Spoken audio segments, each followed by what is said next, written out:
Et bonjour chers amis, on se retrouve pour nos deux halachot du jour. Nous sommes halacha 3 et 4, Gimel et Dalet, dans chapitre Siman Yud Aleph, c'est-à-dire 11, Shulchan Aruch. Nous sommes maintenant sur le din Chutei HaTzitzit. Ça veut dire toutes les lois qui sont en rapport avec les fils du tzitzit. On entre vraiment dans les détails. Je suis à la seder, comme on dit, c'est-à-dire je suis vraiment à l'ordre du Shulchan Aruch. Je ne saute aucune halachot. Donc des fois c'est très technique, des fois c'est moins technique, des fois c'est facile, des fois c'est moins facile, mais c'est pas grave, ça permet d'avoir comme ça une vision pour ceux qui suivent quotidiennement, c'est halachot. Vraiment, vous aurez une vision globale, Bezrat Hashem, de ce qui se passe dans le Shulchan Aruch. Donc halacha 3 et 4, il est recommandé d'acheter des tzitzit qui sont fabriqués à la main. Là où on peut s'en procurer facilement, plutôt que d'acheter des tzitzit qui ont été fabriqués à la machine électrique.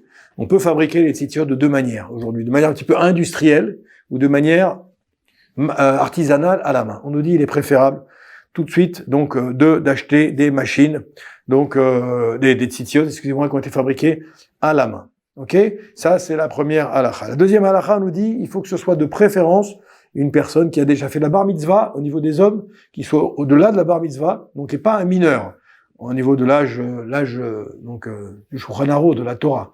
Ça veut dire si c'est quelqu'un qui a 11 ans, 12 ans, normalement, on peut pas lui donner la possibilité de fabriquer les tzitzit, même s'il a appris depuis son plus jeune âge, il faut que ce soit fait par un adulte aux yeux de la loi juive, c'est-à-dire à partir de 13 ans.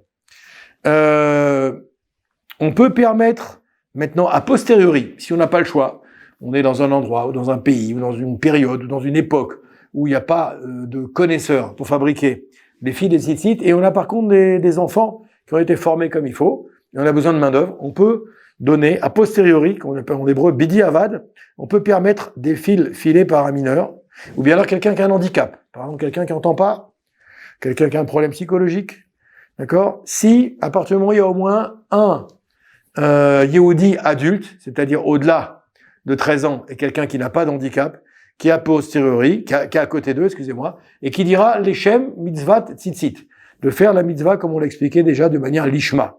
Voilà. Sinon, on peut pas les autoriser à fabriquer donc les tzitzit. Voilà pour ces deux halachot. N'oubliez pas le téléphone en bas si vous avez besoin de demander des explications complémentaires ou d'approfondir ces halachot. Bracha ve'atzlacha.